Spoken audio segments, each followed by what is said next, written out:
Rumpelstiltskin always says that magic comes with a price. But for this price, you can get a nice piece of jewelry. Use code ONCEPOD for 10% off your first order at Unusual Magic Jewelry on Etsy. Click the link in the description.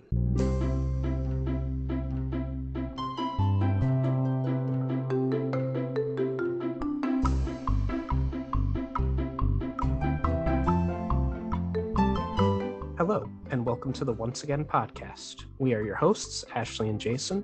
In this episode, we'll be looking at the 1994 movie, The Santa Claus. In this series, we won't be doing a deep analysis of the film or giving a bunch of behind-the-scenes facts, but rather giving overall impressions of the film and the songs from the film. We will also be giving a score to the film and ranking the songs, though that's not really true in this film either because there aren't really any songs in it. So string some popcorn, sit back, and enjoy this episode. The Santa Claus is a 1994 American Christmas comedy drama written by Leo Benvenuti and Steve Rudnick and directed by John Pasquin. The first film in the Santa Claus film series, it stars Tim Allen as Scott Calvin, an ordinary man who accidentally causes Santa Claus to fall from his roof on Christmas Eve. When he and his young son Charlie finish St. Nick's trip and deliveries, they go to the North Pole, where Scott learns he must become the new Santa Claus and convince those he loves that he is indeed Santa Claus. The film released on November 11th, 1994, and it grossed $189 million. It received positive reviews from critics and has become a Christmas time staple among viewers. Its success led to two sequels, The Santa Claus 2, released in 2002, and The Santa Claus 3, The Escape Clause, released in 2006. Both were financially successful, but suffered from critical decline. The film was produced by Robert Newmeyer, Brian Riley, and Jeffrey Silver. The cinematography was by Walt Lord. It was edited by Larry Bach, and the music is by Michael Conventino. And the production companies were the Walt Disney Pictures, Hollywood Pictures, and Outlaw Productions. It was distributed by Buena Vista Pictures. As previously stated, it was released November 11th, 1994. It has a runtime of 97 minutes. Its budget was $22 million, or just over $41 million today. And the box office was $189.8 million, or $354.8 million today. It's impressive. Yeah. So let's dive into the plot. I just want to point out, I have a note here before any plot, because I loved the Christmas melody that played with the opening credits. Even with the Walt Disney Castle popping up, it didn't have that, traditional. Yeah. It just had like Christmas music playing. It was a little different, and I liked it. That was nice. Yeah. So, Scott Calvin, played by Tim Allen, is a divorced father and ad executive with a young son, Charlie. On Christmas Eve, Charlie, played by Eric Lloyd, comes over to spend the night with Scott before going back to his mother's for Christmas Day. And I have notes here right off the start. The opening shots of the film establish that Scott Calvin is a rich jerk. He cuts off his coworker when she is thanking everyone at their company for all their hard work and everything, and literally grabs the microphone out of her hands and starts talking. He lies to his ex-wife about traffic being so bad he'll be late to pick up their son, which shows, he's a jerk and a liar. But he also has a car phone in 1994. For those of you, it is a hilarious scene though, him being like, "I'm in traffic." Yeah, oh yeah, it is funny, but it's just showing that he's a jerk because he stayed at the party way too late, and now he's going to be late to get his son. But for those of you who weren't around in 1994 who might be listening, that means he was very, very rich. It was at least $500 to have a car phone in your car in 1994. If not, depending on how strong of a signal you wanted, you could get up into the thousands to have a car phone in your car. And I also wrote down that Scott is very ignorant. When his son says that Neil is smart because he's a doctor, Scott incorrectly states that he is not a doctor, he's a psychiatrist. And a psychiatrist is a doctor. Like, they have a That medical is degree. true. Yeah. If you had to go get your doctorate, you are a doctor Yeah. of something. Yeah. And my next note here is Charlie's line to his mother, where he asks her if he, quote unquote, or he says, quote unquote, do I gotta stay? Meaning, does he have to stay at his father's house for Christmas Eve? And it just broke my heart. Like, he says to her, he's like, well, come pick me up as soon as the sun's up. I want you here, like, to get, like, he does not want to spend any time with his father. He feels so terrible with his What father. sucks too is, like, obviously Scott can hear this too. Like, you're not, like, gonna be like, oh man, my son hates spending time with me. Maybe I should be a better dad. Yeah.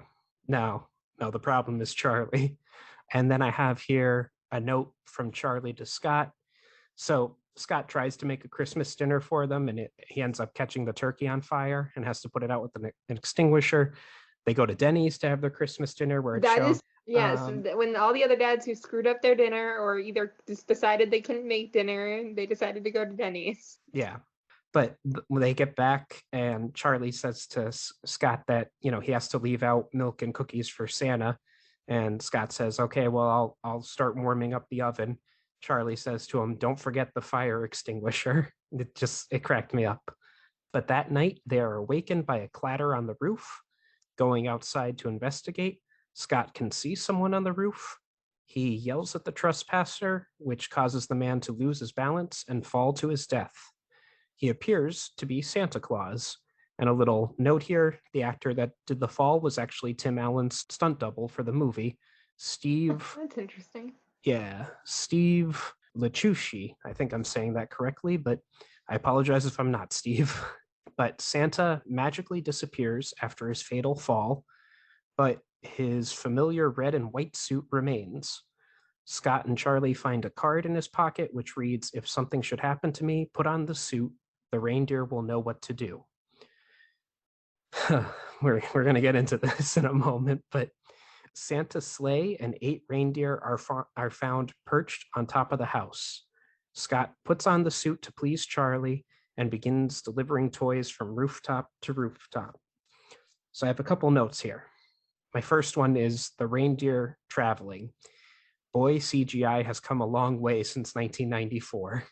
Yes, it has. Yeah, it really looks terrible looking at it today. This is not the most pretty film. Like, in some ways, this is a weird Christmas classic film, but I don't know how it has maintained that because it doesn't look good. Yeah. It's not, there's a lot of overall things that kind of make you cringe now in these days where a lot of things that go on aren't acceptable. I mean, we just talked about all the stuff Scott does right at the beginning of the movie that are like, oh yeah, that's great. And especially if it came out today, could you imagine? I mentioned how he cut off his coworker when they were giving their speech, but it was a Black woman. Like, yeah, even more importantly there. Yeah, in today's audience, people, and it's Tim Allen doing it, in today's audience, people would lose their minds. Oh, well, I mean, if they made this movie, Tim Allen would never get, no matter how much he begged, he would never get this role today. Yeah. There would be no way. They'd be like, no. Yeah, you're right. Not that they would give it to Johnny Depp before they gave it to him for like, and I don't think they really want to give Johnny Depp work either, but I don't think they will give Tim Allen work. You know who would make an awesome Santa today, if they wanted to do it? Jason Momoa. He would be the perfect Santa. In fact, just keep this continuity going. Have Tim Allen fall off of Jason Momoa's roof and Jason Momoa take over as Santa Claus. Like, keep the continuity going. But listen, that's something like the whole Santa dying.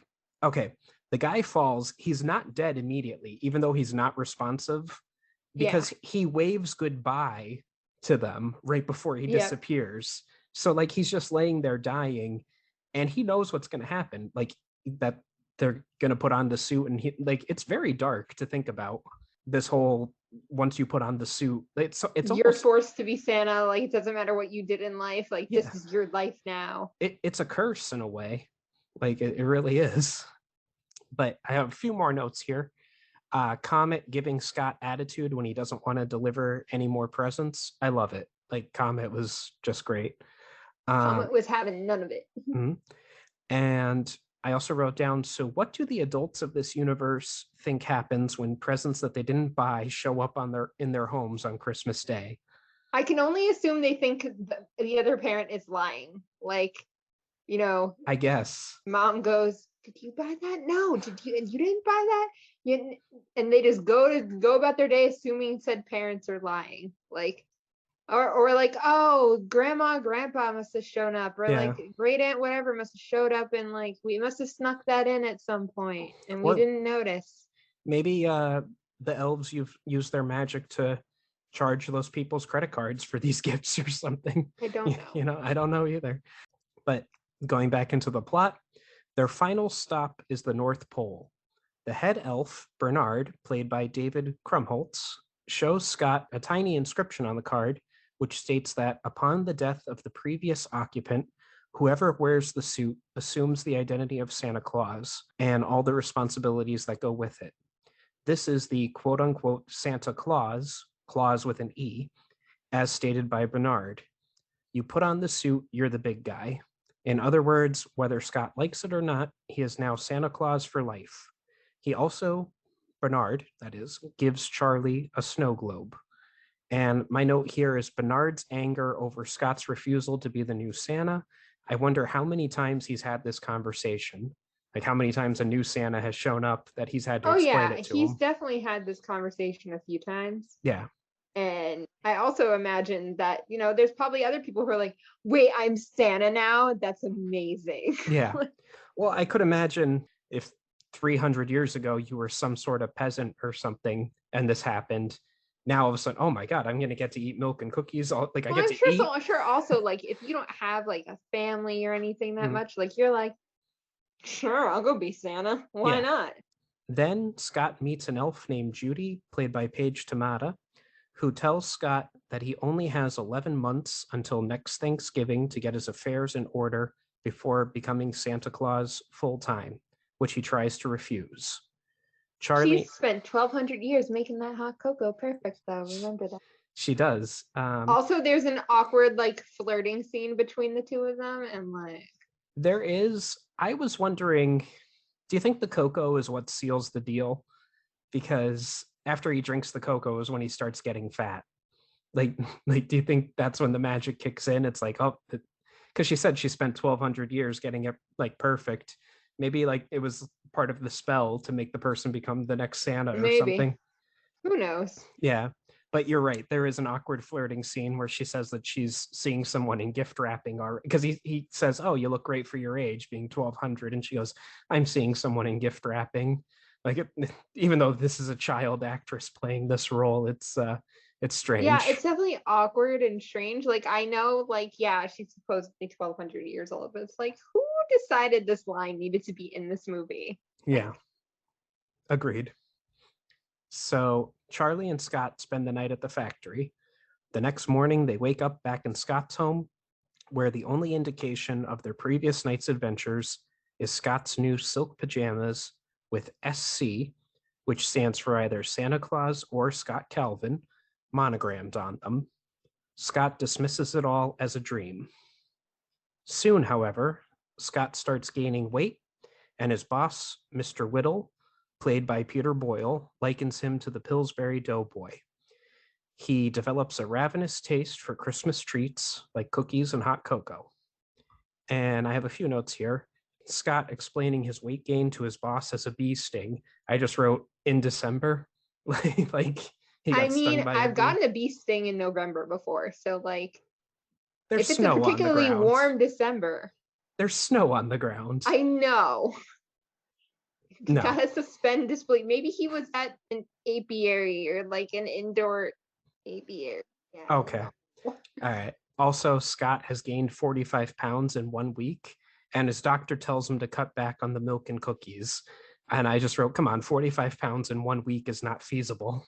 Like, this is what bugs me about this film. It's like Scott's gaining all this weight and all this stuff is happening to him, and like people aren't more concerned about it, like in a like health stance. Like, are you okay? We need to like have you on monitors 24/7. You are not okay. Everybody's just kind of like, stop messing around, Scott. What are you doing, Scott? Yeah, yeah. Like, You're screwing up Charlie doing this kind of stuff. But yeah, yeah, like he's yeah, just messing around on purpose. Like, he gained all this weight. You're not concerned. Like, I can get they're divorced, but like, shouldn't you be slightly more concerned that your ex-husband is going to die? Because that's where yeah, my thought would be. yeah. And my final note for this part says television airings of this film edit out the scene where Scott's doctor tells him to pull up his shirt for a heart check. Scott's heartbeat is to the tune of Jingle Bells. So, yeah. Interesting. Yeah, evidently they found it too jiggly, his chest, to be on, regular television. So, Okay then. even though it's a man's chest and whatever, we won't go into it. Like you said, wholesome Christmas episodes. Um, so Scott grows a long gray beard, and shaving it has no effect. It instantly grows back. His hair also whitens despite all efforts to dye it. He somehow knows who has been naughty and who has been nice. And children, who seem to know he's Santa Claus despite Scott not dressing the part, approach him with gift requests. And I mentioned in the previous episode how I was Santa at a company I used to work for, and the children were afraid of me. I also put that note in here as well. I just found it interesting. I don't like that whole section was weird. Like, I get it's supposed to be like, look, he's doing all this weird stuff. And again, nobody is more concerned. Like, Yeah.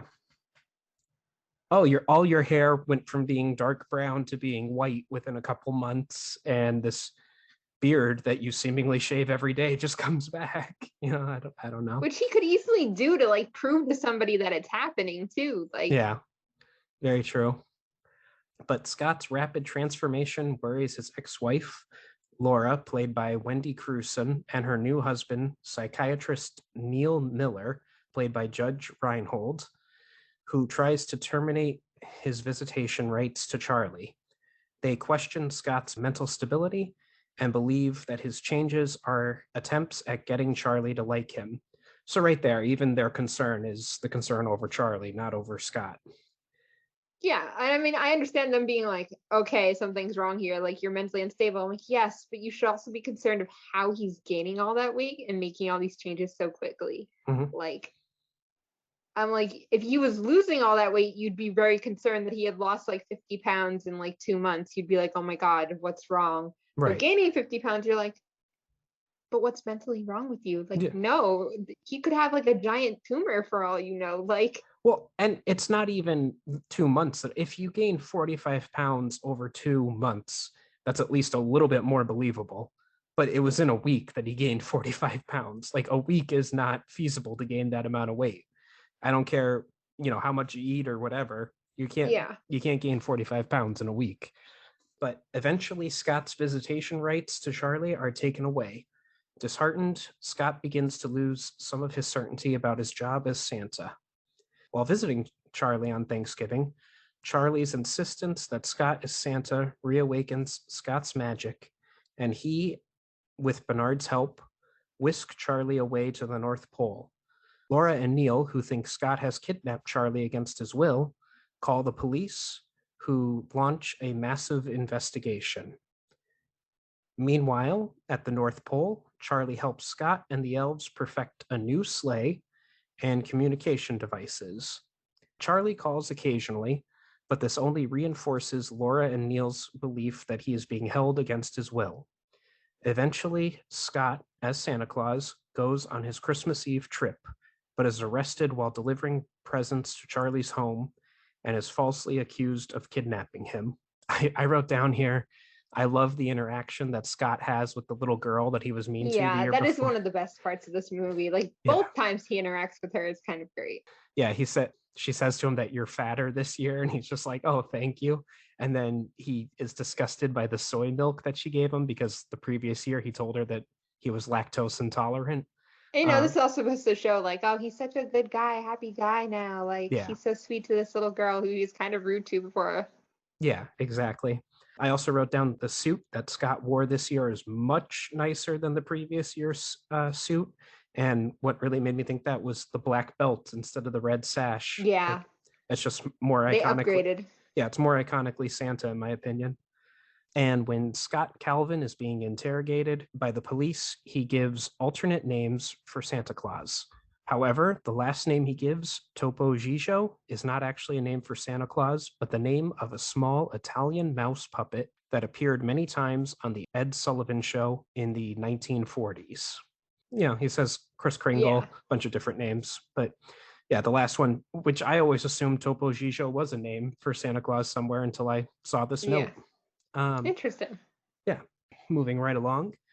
A team of rescue elves called the ELFS, which we never actually find out what that acronym stands for. It's I just think what. they do say it. Oh, I did just they? don't remember what it is. I don't remember it. But See moving if I right have on. it written down in my Yeah. notes. The team of rescue elves free Scott from jail by tying up the front desk guard and using tinsel to break through the bars, which Scott is very impressed by, and fly Scott and Charlie home to his parents, to whom Scott/Santa gives the presents they always wanted since childhood but never got. Laura gets a vintage mystery date game, and Neil gets an Oscar Mayer weenie whistle. It was because of them not getting these presents that they were convinced that Santa Claus didn't exist. Ah, yes, one present makes all the difference in the world. And now they believe. Yeah. Laura finally realizes her mistake of not accepting Scott as the new Santa Claus and tosses the custody papers into the fireplace and welcomes Scott to come see Charlie anytime he wants. Bernard tells Charlie that the snow globe is magic. Anytime he wants his father to visit, all he has to do is shake it. Neil offers Charlie an apology for refusing to accept that Scott is really the new Santa, and Charlie forgives him. After 10 minutes, Charlie shakes his snow globe, and Scott comes back, saying he was off to Cleveland and takes Charlie with him. And my final note here, I wrote that Neil tells Charlie that one day he'll make a great psychiatrist, and Charlie says that he plans to go into the family business. So I was wondering, is he planning on murdering his father? I didn't even think about that. Yeah. Or does he just plan it working at the workshop, like hanging out with all the elves? Yeah, possibly.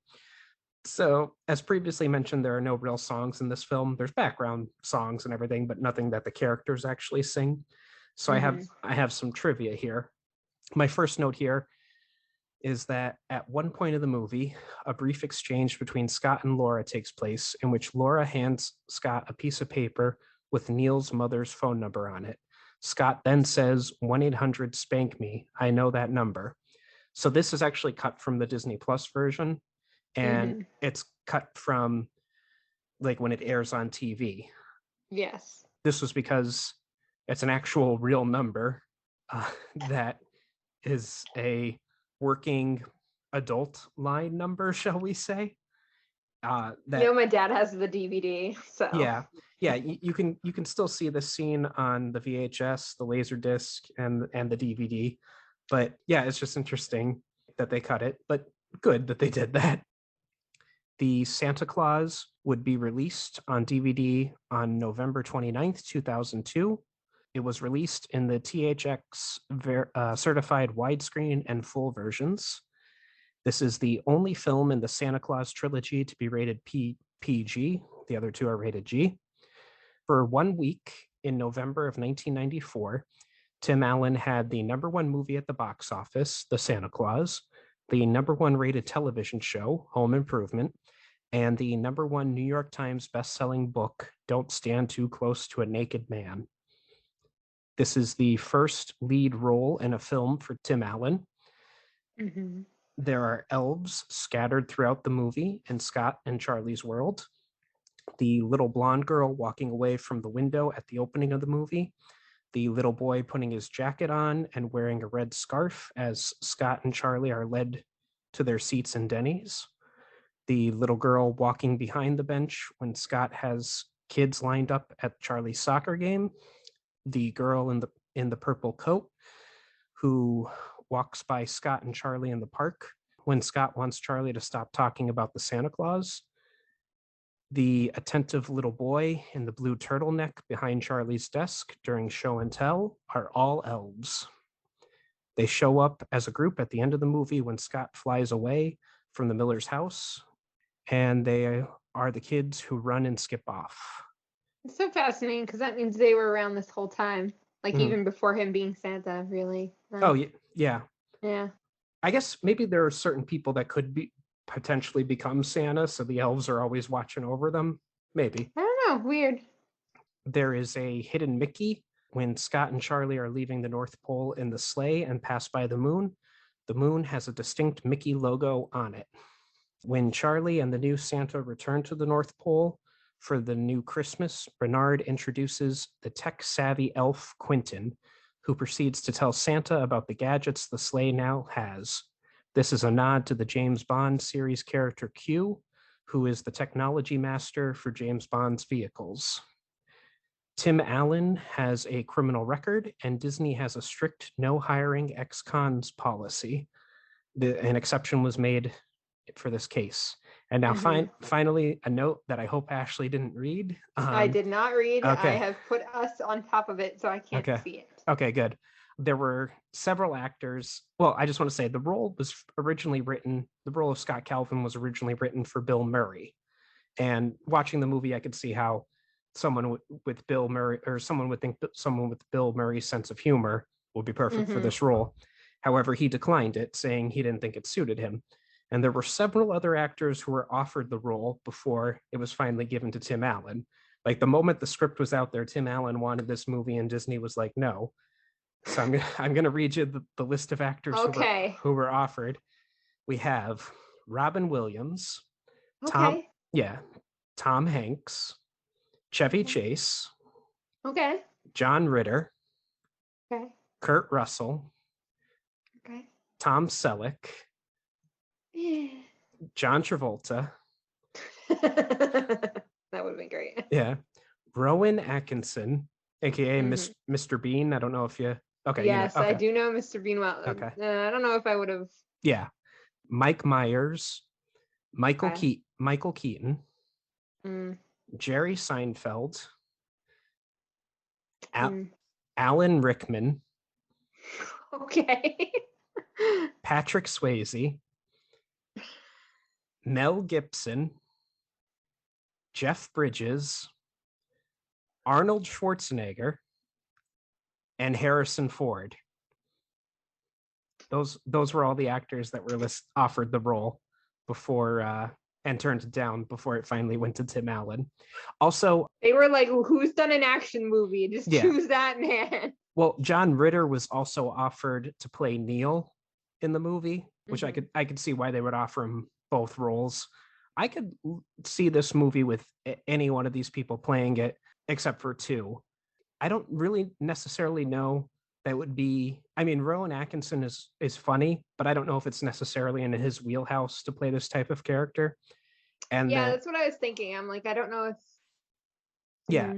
And then I personally just don't like Harrison Ford. So I could see him playing this, but he would be a much more miserable Scott Calvin than Scott Calvin is supposed to be.